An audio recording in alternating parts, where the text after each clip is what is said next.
I didn't start in academia, I started as an actor. And then I became a director. And what I found is that in this idea of teaching neutral, often actors were so torn down that they couldn't identify their own truths. When I went through school, a lot of the philosophy was tear you down to build you up. So we're gonna tear you down and we're gonna build you up in whatever technique that we use at this institution. Technique is a tool. You have to have a technique for your craft, but it's a tool. So how do we find things that work for you as an actor? And instead of tearing you down to build you up, we start with who you are and what asset that brings, and then we make you flexible.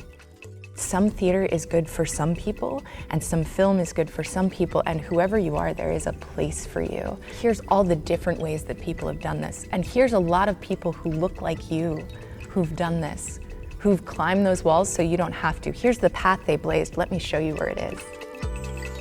One of the areas of research that I focus on is the idea of how do we decolonize theater, both through pedagogy and what we teach in the classroom, but also in the professional theater. The idea of decolonizing really deals with looking at power structures and what's been in place for a really long time. It's also about me as a professor kind of tearing down that fake wall of power and saying, I'm still learning. It's great if you have diverse shows where actors are working, but until the people who are writing grants, who are making the decisions about what the season is and who we cast are more representative of the communities that they live in, the stories we hear are going to be the same.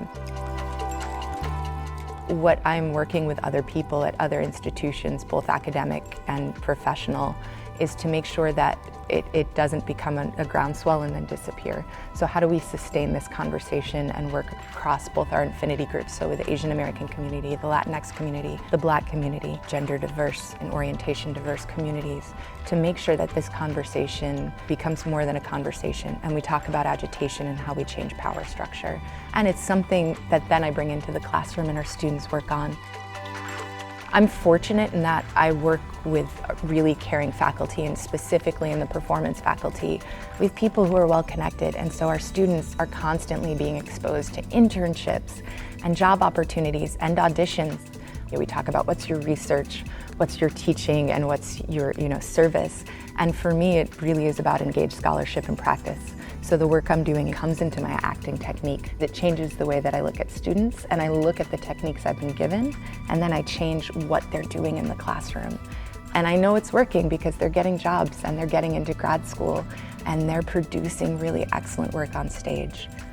We're helping build citizens and good human beings who will go into work. And I'm building the people that I hope are running things and creating a world that I want to live in and work in, both in my craft and in my art, but as a society.